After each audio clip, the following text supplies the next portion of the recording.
프로파일러의 시점에서 사건을 깊고 넓게 들여다봅니다. 프로파일러 수업. 밴드 브로콜리 너마저의 보컬 덕원 씨, MBC 박소영 아나운서 두 분과 함께합니다. 어서 오세요. 안녕하세요. 내일부터 이제 추석 연휴인데. 네. 어떠세요, 덕원 씨? 연휴 특별한 계획이 있어요? 저는 이번 추석 연휴에는 서울에서 네. 밀린 일들을 좀 하면서 보낼 계획입니다. 아, 그러세요. 네, 이런 경우가 처음이라서 아주 설레고 있습니다. 설레고 있으니까. 네, 내일도 나오신다면서요, 뉴스사이트에. 네, 그렇죠. 또 그게 아주 중요한 일이죠. 박소영 아나운서도 내일 나오신다면서요? 네, 전 내일도 나오고 모레도 나오고 글피도 나오고 월요일 하루 쉬어가지고 네. 저는 회사에서 열심히 일을 하려고 합니다. 아이고, 가장 막내라서 명절 당직 서시는 거 아니에요? 이게 금토일 휴일이잖아요. 네. 근데 제가 스포츠 뉴스 하고 있는데 금요일, 월요일만 결방이 됐더라고요. 토일 제가 주말에 하는데 주말에만 이 뉴스가 살아서 저 나와야 될 것 같아요. 축하드립니다. 그만큼 중요한 프로그램이라는 뜻이다. 네네네. 오늘도 프로파일러 수업 지금 유튜브로 생중계되고 있습니다. 유튜브에서요. 표창원의 뉴스아이키 검색해서 들어와 주시면요. 덕원 씨 또 박서영 아나운서 또 제 모습 직접 보실 수가 있고요. 댓글로 참여도 가능하니까요. 유튜브에서 표창원의 뉴스아이키 검색해서 들어와 주시면 감사하겠습니다. 자, 그럼 프로파일러 수업 1교시 시작해 볼까요? 1교시는 청취자 여러분께서 직접 참여하시는 추리 퀴즈 코너죠. 박소영 아나운서 문제 주세요. 네, 여러분 박찬욱 감독이 올해 칸 영화제에서 감독상을 받은 헤어질 결심이란 영화 혹시 보셨나요? 네. 저희가 좀 전에 얘기를 막 나눴었는데 봤습니다. 네, 이 영화를 보면요. 여주인공인 설애는 남편이 등산하는 코스를 미리 파악하고요. 월요일마다 간호하러 방문하는 할머니 집을 방문했다가 몰래 뒷담을 넘어가는 방식으로 이것을 만듭니다. 그런 다음에 산으로 올라가서 남편을 밀어 죽이죠.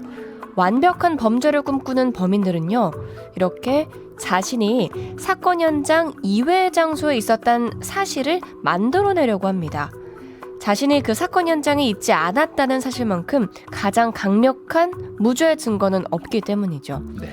그래서 이 사건을 수사하는 형사들도 흔히 피의자를 향해서 당신이 그 사건을 그 시간에 그 현장에 있지 않았다는 이걸 대봐!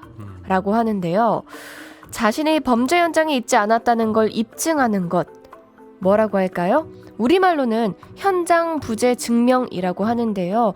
외래어가 좀 더 익숙하죠? 네. 보기를 드릴게요.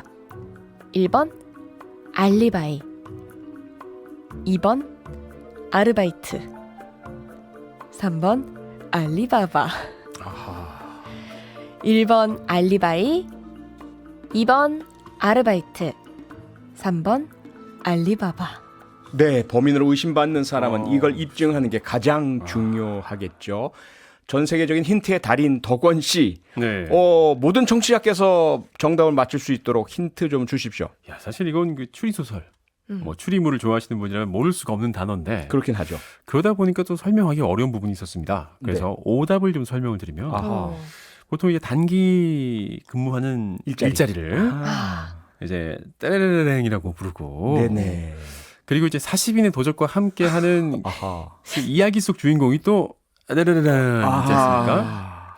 그건 말고 그 두 개는 오답이라 이 말씀이죠. 그렇죠. 그거 두 개는 오답이고 네. 그건 말고 우리가 추리소설 보면 항상 나오는 거 대박 이런 거 네. 바로 그거 뭐 똑같아요.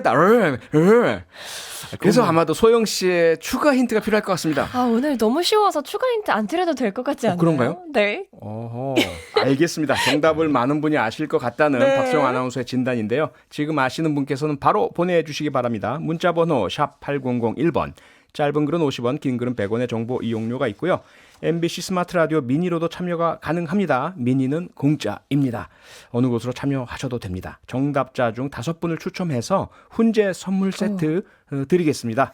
정답은요, 오늘 수업이 끝날 때쯤 박소영 아나운서가 발표해 드리겠습니다. 네. 그럼 저희는 잠시 광고 듣고 돌아오겠습니다. 네, 여러분께서는 지금 프로파일러 수업 함께 하고 계십니다. 2교시 시작할까요? 네, 박소영 아나운서, 오늘 다뤄볼 사건은 무엇입니까? 네, 오늘은요, 가족 간의 말다툼을 벌이다가 살인으로까지 이어진 안타까운 사건입니다. 네, 바로 내일부터 추석 명절이 시작이 되는데요. 네. 가족들이 한자리에 모처럼 모이게 되면 말다툼 뭐 많이들 발생하잖아요. 그러게요. 그런데 이게 살인까지 이어졌다고요? 제 생각에는 이제 말을 하다 보니까 좀 예. 격해졌던 거 아닐까라는 생각도 조금 드는데 네. 먼저 사건 관련해서 KBS 뉴스를 들어보시죠. 대전지법 형사 12부는 직장 문제 등으로 어머니와 다투다 어머니를 흉기로 살해한 혐의로 기소된 26살 A씨에게 징역 15년을 선고했습니다. A씨는 지난 2월 어머니와 식사를 하면서 당시 새로 취업한 직장 등에 대해 이야기를 나누다 말다툼을 벌였고 화가 난 A씨는 집안에 보관 중이던 흉기로 어머니를 수차례 찔러 살해한 혐의로 재판에 넘겨졌습니다.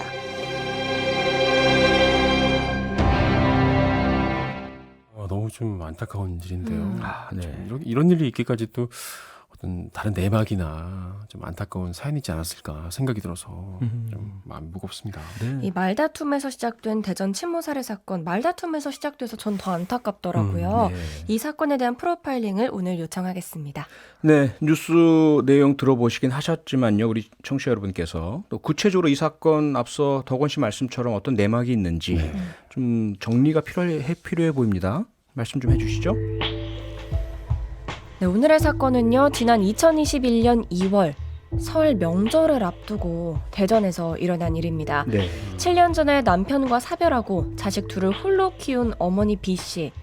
도축 일을 하던 아들 A씨의 직업이 달갑지 않았습니다. 아하. 그래서 평소에 두 사람은 직업을 두고 자주 말다툼을 벌이곤 했는데요. 네.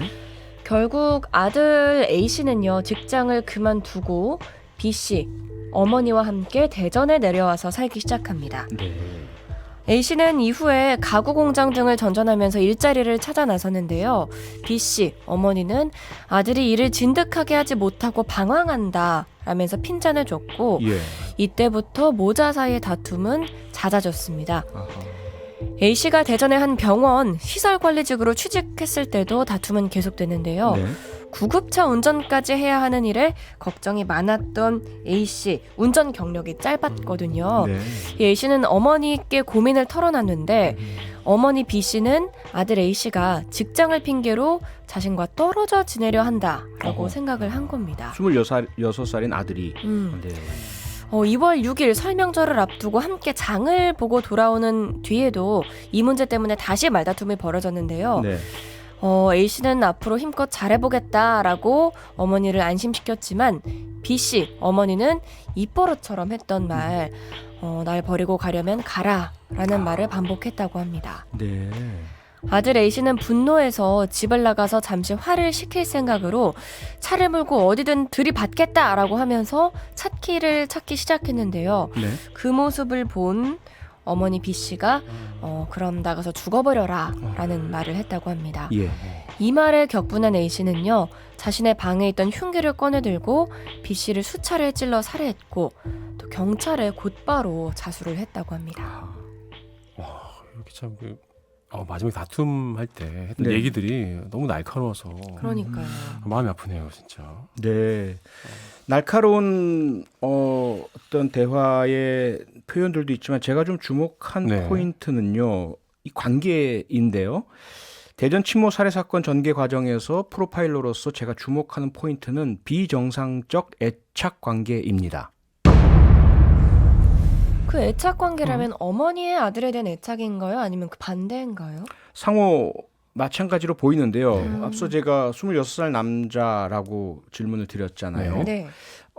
독립된 성인으로 활동을 해야 할 나이고요. 그쵸. 물론 주거는 함께 할 수 있어요. 여러 가지 이유 때문에. 그런데 어머니가 나를 버리고 가려면 가라라는 표현. 그리고 아들 역시 자기의 직장 문제를 어머니와 상의하고 결국은 직장을 바꾸고 네. 이러한 관계가 애착 관계의 정상적인 부분은 아닌 것으로 보여요.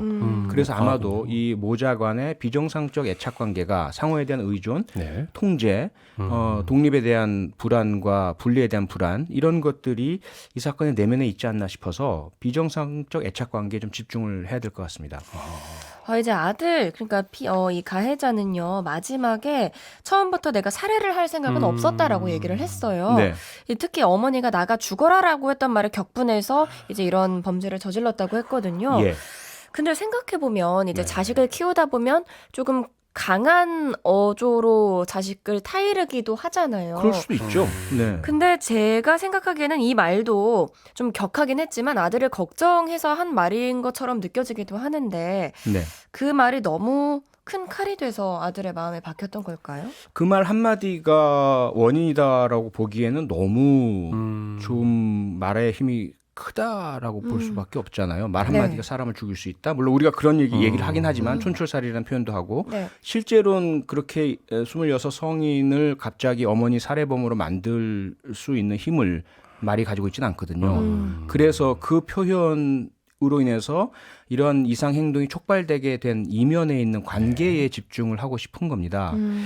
이 관계를 보기 위해서는요. 우선 아동학대 피해 증후군이라는 네. 그 범죄 심리학적인 용어가 있어요.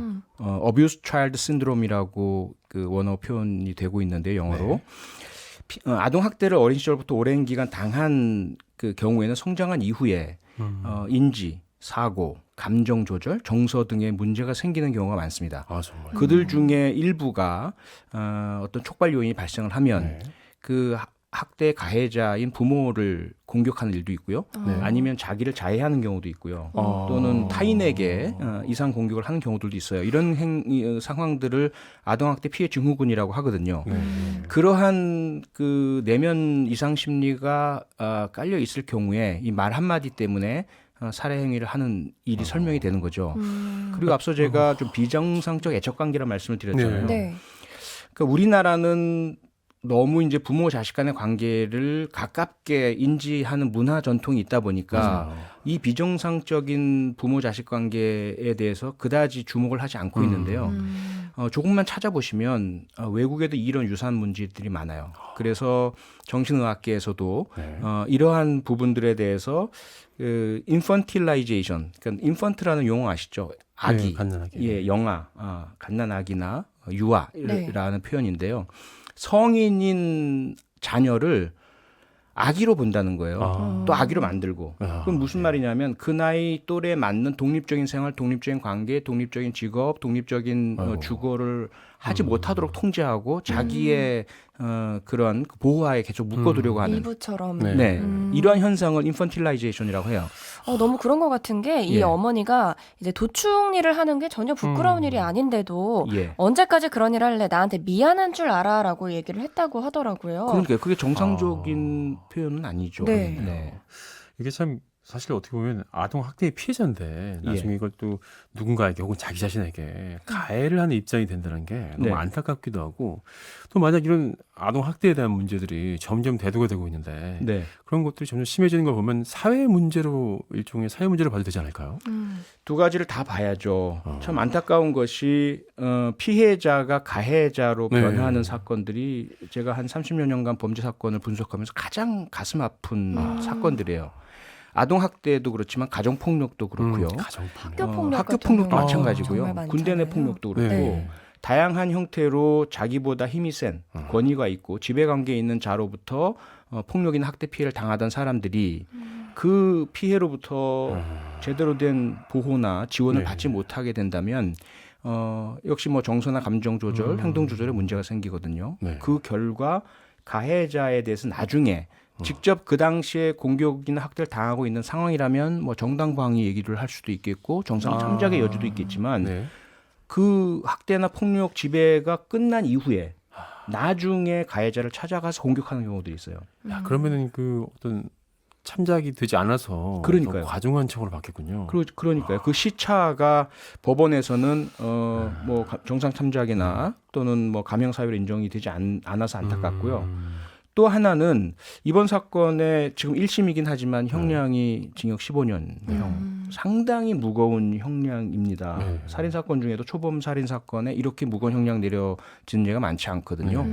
물론 존속 살해라는 존속이니까. 가중 요소가 있긴 하지만 만약에 이 관계를 조금 더 법원에서 깊이 들여다보셔서 네. 이런 아동학대 피해 증후군이라든지 또는 인펀틸라이제이션, 네. 성인 자녀의 유아화 현상이라는 그러한 뭐 세계적으로 지금 통용되고 인정받고 있는 증상에 대한 고려를 좀 하신다면 아마 항소심에서 좀 달라지지 않을까. 약간의 참작 여지가 있다. 네네. 사건을 좀 달리 볼 수 있다는 거죠. 천륜, 인륜에 반하는 도저히 용납 못할 자녀가 어떻게 낳고 키워준 그렇죠. 그런 하늘 같은 부모를 살해하느냐라는 그런 도덕적 관점에서 본다면 뭐 징역 15년 그 이상도 네. 뭐 마땅하겠지만 그럴 수 있겠지만. 하지만 이 사건의 어떤 내면 심리와 과정과 맥락을 들여다 본다면 조금 달리 볼 수 있다는 이야기죠. 근데 이 어머니 같은 경우가 정말 좀 그랬을 그런 심리가 들었을 것 같기도 한 게 예. 나를 뭐 버리고 가라, 나를 네. 죽여라라는 심한 말을 많이 하셨더라고요. 네. 근데 이제 영화 같은 데 봐도 내가 뭐 죽어버리겠다, 나가 죽어라라는 심한 말, 일반적인 가정에서는 이렇게까지 심하게 얘기를 하진 않는데 네. 근데 이렇게 험한 말을 심하게 하는 경우는 심리가 어떤 심리가 반영이 돼 있나요? 네, 바로 그 부분인데요. 그래서 예를 들어 이 가해자인 아들에게 어느 정도 아동학대 피해 증후군의 여지를 본다든지 또는 인펀틸라이제이션의 요소를 본다고 한다면 그러면 피해자가 잘못한 거 아니야? 이렇게 생각하기가 쉽잖아요. 네. 근데 그건 또 아니에요. 왜 이런 현상이 일어나냐 하면 지금 박소영 아나운서가 이야기해준 극단적인 표현들 네. 그걸 사용하는 어머니에게도 문제가 아픔이 있다는 거죠. 어. 대개의 경우 그 이런 전부터 또 다른 대개의 경우 자녀를 이렇게 성장시키지 않으려고 하고 자기 품 안에 계속 가둬두려고 하고 그다음에 밖으로 나가지 못하게 하는 네. 이런 인펀틸라이제이션의 학대를 하는 부모의 경우에는 자기애성 인격 장애, 나르시시즘이라고 들어보셨죠? 네. 나르시시스트 뭐 이런 표현 많이 쓰는데요. 그러한 나르시시스틱 퍼스널리티 디소더라고 하는 자기애성 성격 장애를 가진 경우에 대개 이러한 학대를 하는 경우가 많습니다. 그래서 그런 비정상적인 애착 관계와 성인 자녀를 속박하는 태도를 질병으로 보고 사전에 치료를 해줬었더라면 이런 비극이 생기지 않았을 거라는 안타까운 그런 생각이 드는 거죠. 일단 뭐 우리 주변도 그렇고 사회적으로 봤을 때 약간 이런 식의 관계들이 건강하지 않다는 거를 좀 인식할 필요가 있을 것 같네요. 그러니까요. 근데 그러니까, 이때까지 네. 한 얘기들 보면은 이제 어쨌든 아들의 진술에 의한 거잖아요. 예. 혹시나 이제 뭐 아들이 약간 이런 내용이나 이런 것들을 좀 왜곡하거나 네. 좀 본인의 입장에 가깝게 얘기했을 가능성도 있지 않을까요? 당연히 있죠. 짚어봐야죠. 그래서 혹시라도 다른 동기가 있는데 네. 자기에게 유리한 그 사망한 피해자는 전혀 말을 못하는 상황이니까 자기에게 유리하게 왜곡했을 가능성 당연히 짚어야 되죠. 네. 그런데 지금 이 사건에서 파악된 내용들을 보자면 다른 동기 크게 보면 두 가지죠. 하나는 뭐 재산을 노리고 보험금을 노리고 네. 어머니를 살해함으로써 자기가 이득을 획득하기 위해서 그 증거는 발견되지 않았습니다. 두 번째 감정적이거나 이상심리 네. 어머니에 대해서 전혀 그러한 자기에 대한 속박이나 통제나 이런 요소가 없는 어머니를 아들이 가지고 있는 반사회성 인격장애라든지 그 공격성과 분노를 다른 대상에게 표출하지 못하고 어머니에게 투사해서 어머니를 희생양으로 삼았다면 이거 역시 그러한 이 진술과 다른 동기가 되겠죠. 네. 그런 요소도 찾지 못했고요. 다른 요소, 그건 아버지 남편과 사별 이후에 어머니가 지속적으로 이 아들을 자기 품 안에 두려고 했던 증거들은 다 확인이 되고 있고요. 관계에 있어서 조금 더 강하고 비정상적으로 볼 수 있는 지나친 집착이라고 할 수 있는 애착 관계가 발견이 됐고요. 결국 26 성인인 남성이 아들이 어머니로부터 독립해 나가지 못하고 직업 때문에 독립했다가도 어머니의 질책과 저평가 때문에 다시 그 직업을 버리고 어머니 곁으로 돌아오는 이 현상들을 본다면 이 진술과 정황 증거가 부합하죠. 근데 좀 더 안타까운 점이 이게 설명절에 일어났던 사건이었잖아요. 네. 지금 명절에 이런 일 많잖아요. 네, 또 추석을 비슷하지 앞두고 않지만. 있는데 이제 뭐 싸움이 일어나기도 하지만 이렇게 음. 칼부림까지 번지는 그런 사건도 뉴스에서 또 심심찮게 간혹 발생하죠. 보이잖아요. 예, 예. 이걸 좀 막으려면 어떻게 하는 게 좋을지. 가족 관계에 대해서 우리가 좀 더 진지하게 생각을 해야죠. 특히 지금 박소영 아나운서가 이야기한 사건들은 이 사건과는 조금 다른 성격으로 보이고요. 주로 형제 간에 뭐 부모님을 모시는 문제, 네. 갈등이 있는 경우 특히 이제 치매라든지 이런 노인성 질환에 걸리신 부모님 같은 경우 왜 우리만 모시느냐, 또 뭐 비용 부담 맞아요. 문제, 또는 선산의 처분 문제, 재산의 상속 문제, 맞아요. 또는 서로 비교하고 자녀에 대한 이야기 하다가 감정이 분출된다든지 이러한 일들이 되게 네. 그런 명절의 가족 싸움이 폭력으로 번지는 요소들이에요. 이 부분을 대한 좀 중요하게 봐야죠. 그래서 가족의 소중함은 서로에 대한 존중에서 시작이 되지 서로를 위한다는 그런 생각으로 상대에게 강요하고 개입하는 것은 좀 막는 네. 이것이 아마 가장 근본적인 게 아닌가 싶어요. 잠시 저희도 광고 듣고 돌아오겠습니다. 네, 프로파일러 수업 함께 하고 계십니다. 잠깐 조금만 더 정리를 해드리면요. 네. 우리 사회에서 이 정도까지는 아니지만 부모가 자녀의 성장을 이렇게 지켜보지 못하시고 계속해서 내가 있어야만 해, 내가 도와줘야만 해, 그렇지 않으면 큰일 나라는 인식으로 청소년기나 청년기까지 부모가 중요한 결정을 해주고 자녀가 실수하거나 실패하거나 네. 넘어지거나 할 기회 자체를 뺏는 경우들이 많아요. 그건 정말 위험할 수가 있다.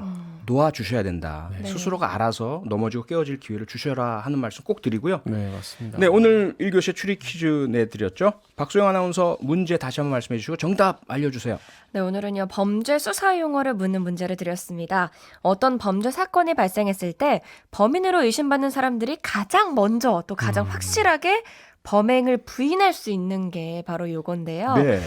그래서 사건을 수사하는 형사들은 흔히 피의자를 향해서 그 사건 현장에 그 시간에 있지 않았단 이걸 대봐라고 하는데요. 네. 자신이 범죄 현장에 있지 않았다는 걸 입증하는 것, 우리말로는 현장 부재 증명이라고 합니다. 보기를 3개 드렸었는데요. 1번 알리바이, 2번 아르바이트, 3번 알리바바. 정답은 1번 알리바이였습니다. 네. 알리바이 많이 들어보셨을 텐데 혹시 뭐 추리나 이쪽에 관심 없는 분들은 그렇게 많이 못 들어보셨을 수도 있어요. 그러니까요. 알리바이란 말은요 원래 라틴어에서 유래한 말이고요. 그 영어로는 이제 elsewhere 발음 괜찮나요? 어딘가 다른 곳 이런 이제 우리말로 하면 의미이고요. 네. 범죄 현장이 아닌 다른 곳에 아. 있었다는 것. 그래서 현장 부재 증명이라고 우리가 해석을 하죠. 그렇구나. 특히 이제 알리라는 건 다른 그러한 그 접두어라는 거고요. 에일리언 아시죠? 에일리언 외계인. 알죠. 예. 그때도 이제 앞에 붙는 ALI 같은 그 다른이라는 그런 네. 의미를 갖고 있다라는 영어 수업 잠깐 해봤습니다. 근데 재밌네요. 이제 알리바이가 정말 이제 저는 코난, 명탐정 코난 만화책을 그죠, 너무 좋아했어서 만화책이나. 예. 익숙한데 네. 요즘에는 또 이런 뭐 수사 사건 아니더라도 정치권에서도 또 많이 나오는 용어가 맞아요. 됐잖아요. 그래요? 맞아요. 어떻게 쓰이나요, 여기서는? 뭐 이를테면 뭐 그런 것 같은데 뭐 사실 나는 뭐 이럴 만한 이유가 있었다라는 걸 증명하기 위해서 네. 뭐 다른 어떤 뭐 행동이나 예. 이런 걸 하는 거를 뭐 알리바이성이라고 할 수 있지 않을까요? 그러니까 확대해서 쓰죠. 그러니까 꼭 한 장소라는 의미보다는 네.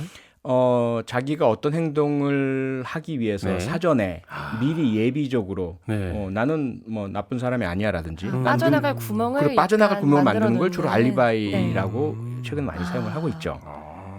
일상적인 용어입니다. 네. 최근에 그 박홍근 민주당 원내대표가요, 여당이 마라톤 네. 협상 제안을 한다고요? 알리바이성 모양새라서 실망입니다. 이렇게 얘기한. 그러니까 우리가 먼저 뭐 화해 제스처를 했는데 왜 안 그러냐 네. 이런 식으로 하기 위해서 한 거다라고 주장한 거군요. 그렇죠, 그렇죠. 근데 알리바이 하면 전 아까 말씀하신 그 우리 영화 헤어질 결심도 생각이 나는데 예. 사실 전 그거 보면서 사실 완벽한 알리바이가 가능할까? 가짜 알리바이가 네. 이 생각했거든요. 완벽한 건 불가능하죠. 왜냐면 이 영화에서도 스폰가요? 네.